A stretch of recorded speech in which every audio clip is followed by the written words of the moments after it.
Buenos días, hermanos. Dios les bendiga, hermanos de Iglesia Camino, aquí en el 15. Gracias por escuchar el devocional. Eh, Como lo estoy haciendo también en YouTube, a veces tengo que hacer unas diapositivas, o sea, presentar imágenes que ilustren lo que estoy diciendo. Por eso me tarda un poquito más en sacar el devocional.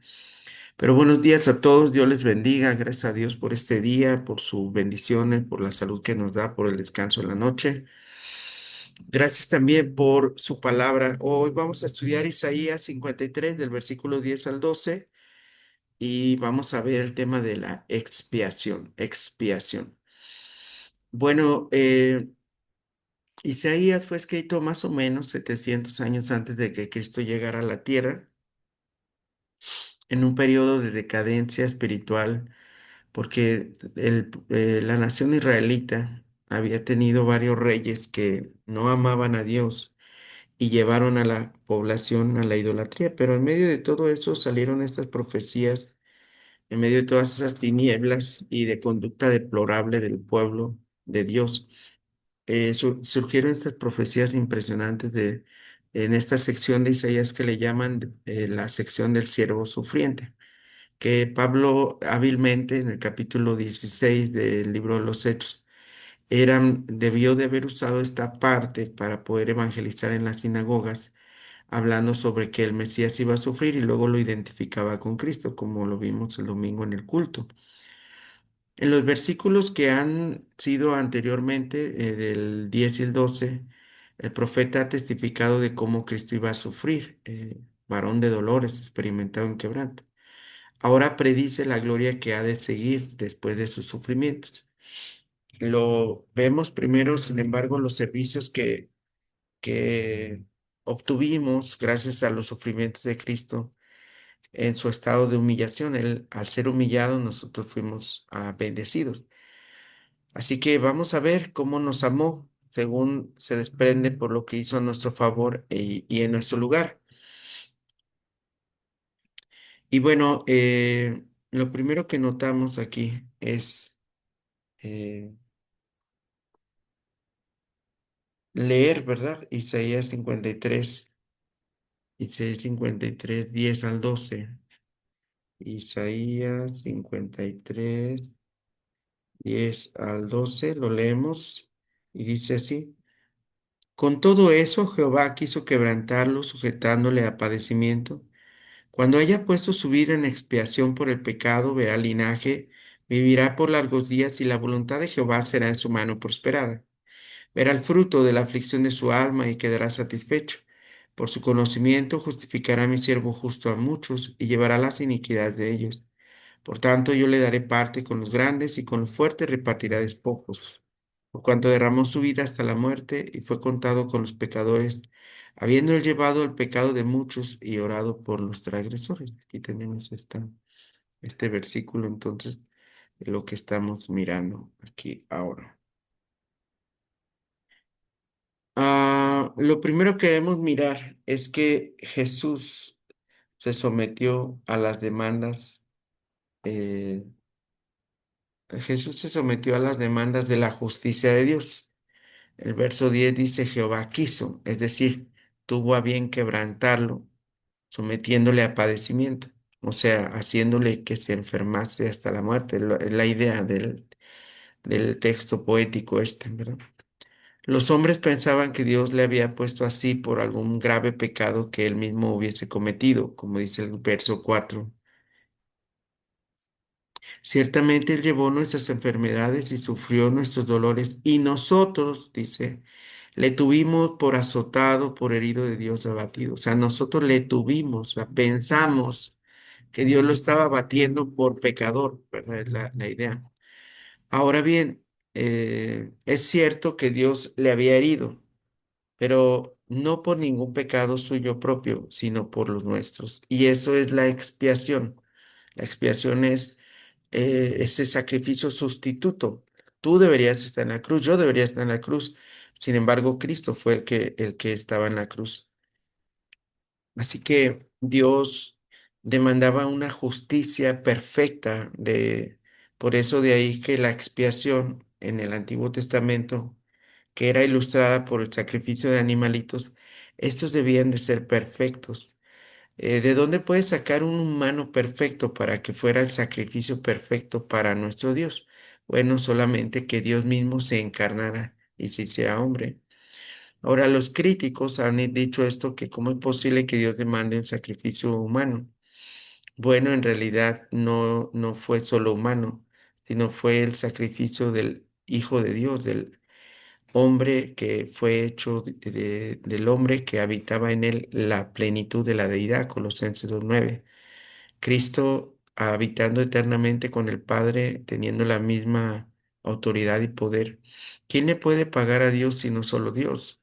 Las cuestiones filosóficas las pudieron sacar adelante y meditar y pensar en ellas los primeros cristianos de los primeros siglos para pagarle a Dios, porque cualquiera que ofende al vecino pues, tiene un problema grave, ¿verdad?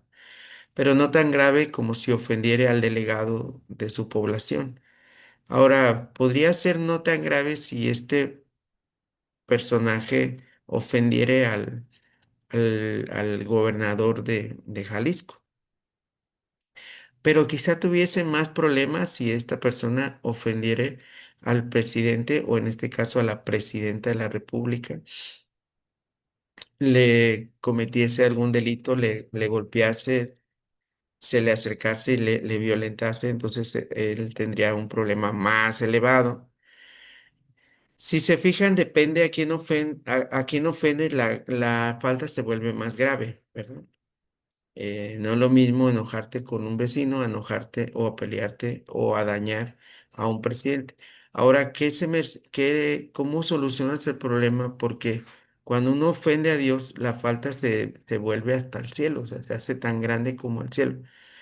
Y ningún humano podría pagarla. De ahí que solamente Jehová quiso un sacrificio que realmente le satisface. Y es el de su propio Hijo, porque él siendo Dios, a la estatura de Dios, podía pagarle al Dios eterno, que es el Padre. De esa manera es como nosotros pues vemos que la expiación podía ser posible. Así que Henry dice ahí, se sometió a las demandas de la justicia de Dios. Jehová quiso, es decir, tuvo a bien quebrantarlo, sometiéndole a padecimiento, ¿verdad? Así que bueno, esto entonces es la expiación, es lo que se entiende por expiación. Entonces, ¿qué es la expiación? Es cuando sustituyes el lugar de los pecadores en el sacrificio por los pecados de estos, ¿verdad? El versículo 10, la parte B del versículo dice, cuando haya puesto su vida en expiación por el pecado, verá linaje.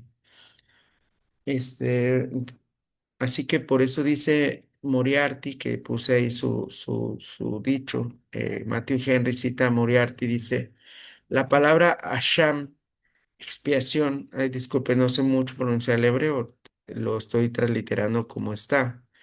Asham, ¿verdad? Expiación. Es el término técnico para expresar el sacrificio vicario. O sea, vicario significa en lugar de.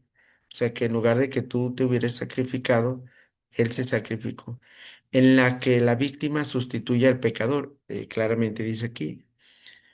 Levítico 5 1 al 19 dice, no voy a leer todos, pero voy a leer algunos, hasta el 4 dice, si alguno pecare por haber sido llamado a testificar y fuere testigo que vio o supo que no, y no lo denunciare, él llevará su pecado. Asimismo, la persona que hubiere tocado cualquier cosa inmunda, sea cadáver, bestia inmunda o cadáver de animal inmundo o cadáver de reptil inmundo, bien que no lo supiere, será inmunda y habrá delinquido.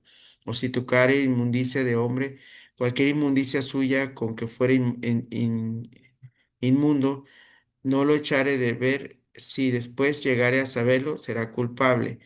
O si alguno jurare a la ligera con sus labios de hacer el mal, o bien será culpable. Ahora vean el 7:31, el 7:1 al 38, pero solamente voy a leer los primeros. Asimismo, esta es la ley del sacrificio por la culpa, es cosa muy santa. En el lugar donde degüellen en el holocausto, degollarán la víctima por la culpa, y se rociará su sangre alrededor del altar, y de ella ofrecerá toda su grosura, la cola y la grosura que cubren los intestinos, los dos riñones, la grosura que está sobre ellos y la que está sobre sus ijares, y con los riñones quitará la grosura de sobre el hígado, y el sacerdote lo hará arder sobre el altar, ofrenda encendida a Jehová, es expiación de culpa. Todo varón de entre los sacerdotes la comerá, será cosa santa. En el 14 también, no leo todos porque son no nos daría el tiempo, ¿verdad? Pero dice, y habló Jehová a Moisés diciendo, esta será la ley para el leproso cuando se limpiare, será traído al sacerdote y éste saldrá fuera del campamento y lo examinará. Y si ve que está esta sana plaga de la lepra del leproso, el sacerdote mandará luego que se tomen para él que se purifican dos avecillas vivas, limpias y madera de cedro, grano e hisopo, y mandarán a el sacerdote matar a una avecilla en un vaso de barro sobre aguas corrientes. Después tomará la avecilla viva, al cedro, la grana, el hisopo, y los mojará con la avecilla viva en la sangre y la avecilla muerta sobre las aguas. Así que, bueno, ahí tenemos esas partes donde normalmente en el Antiguo Testamento se expresaba el sacrificio vicario, o sea, en el que la víctima sustituye al pecador. Ahora, Cristo mismo expresó esto, ¿verdad? En Mateo 20:28 dice, como el Hijo del Hombre no vino para ser servido, sino para servir y para dar su vida en rescate por muchos. Esa palabra, dar su vida en rescate por muchos, es lo que significa expiar, expiación. Alguien que paga tu delito, alguien que paga tu falta. Cuando dijo que había venido a dar su vida en rescate por muchos, ¿verdad? Así que debemos estar agradecidos porque dentro de esos muchos estás tú, estoy yo. No fuimos nosotros los que le pusimos como sustituto nuestro. Dios fue quien así lo dispuso. Dios en su sabiduría sabía que nadie podía pagarle. La palabra de Dios dice que Él buscó entre los hombres para ver si había algún entendido, alguien que hiciera vallado entre Dios y los hombres, y no halló a ninguno. Entonces, el único que podía hacerlo era Cristo. Dios fue el que lo puso. Hechos 2:23 dice, a este, o sea, a Cristo, entregado por el determinado consejo y anticipado conocimiento de Dios, prendieron y mataron por manos de inicuos, crucificándole, dice el mensaje de Pedro a la nación de Israel cuando hablaron en lenguas, en su primer mensaje evangelístico. Y Cristo lo aceptó libremente. Juan 10:18 dice, nadie me quita la vida, sino que yo mismo la pongo. Tengo poder para ponerla y tengo poder para volverla a tomar. Este mandamiento recibí de mi Padre, dice pues el Señor. Así que, bueno, Él es entonces nuestra expiación por el pecado.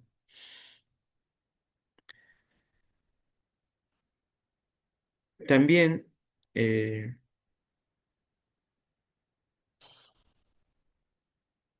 Él se sometió a lo que para nosotros es el salario del pecado, que el verso 12 dice, derramó su vida hasta la muerte. Como la vida está en la sangre, Levítico 17:11 dice, porque la vida de la carne en la sangre está, y y yo se las he dado para hacer expiación sobre el altar por sus almas, y la misma sangre hará expiación por la persona. Derramó su vida hasta la muerte. Como la vida está en la sangre, derramó toda su sangre como sacrificio de libación. No tuvo en estima su vida, sino que la puso, la vertió como si fuese agua, ya que sabía que ese era el precio de nuestra redención. Lo diría también Primera de Pedro 1:18 al 20, sabiendo que fueron rescatados de su manera vana de vivir, la cual recibieron de sus padres, no con cosas corruptibles como oro o plata, sino con la sangre preciosa de Cristo, como de un cordero sin mancha y sin contaminación, ya destinado desde antes de la fundación del mundo, pero manifestado en los postreros tiempos por amor a ustedes, dice Pedro. Así que Él se sometió a lo que para nosotros es el salario de pecado, y lo hizo de manera voluntaria. Bueno, eso es lo que entendemos en este asunto. Él se sometió a lo que era para nosotros, derramó su vida hasta la muerte. Una de las cosas que debemos entender es que Jesús sufrió por ser contado con los pecadores, ¿verdad? Al mismo tiempo que intercedía por los transgresores.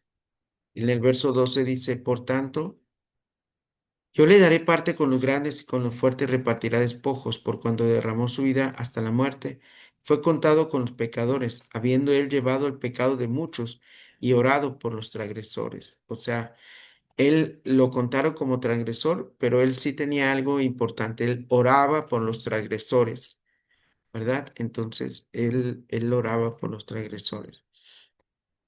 Se puede comparar este texto con Lucas 23:34 que dice Jesús. Y Jesús decía, Padre, perdónalos porque no saben lo que hacen. Y repartieron entre sí sus vestidos y echaron suerte. ¿Se fija? Esa parte impresionante. Oraba por aquellos que le hacían el mal. Oraba por los transgresores.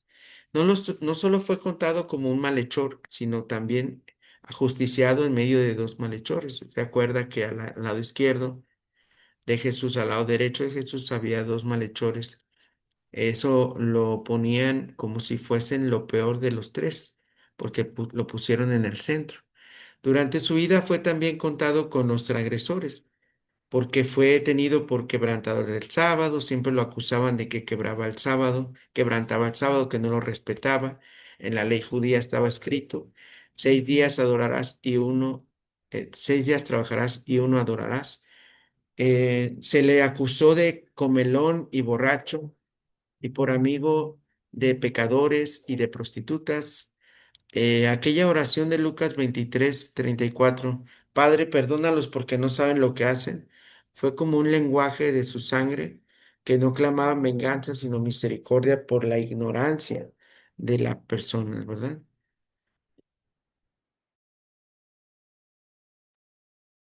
Ay, perdón. Hebreos 12:24 dice, a Jesús, el mediador de un nuevo pacto, y a la sangre rociada que había de ser mejor que la de Abel, ¿verdad?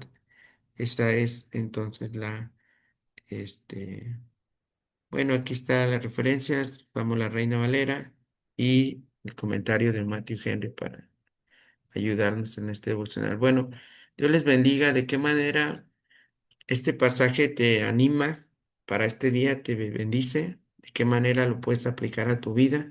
¿Qué te enseña? ¿Qué te deja? Y bueno, con esto es con lo que nos podemos quedar en el resto del día para estar meditando. Dios te bendiga, que Dios te bendiga en el resto del día. Bendiciones.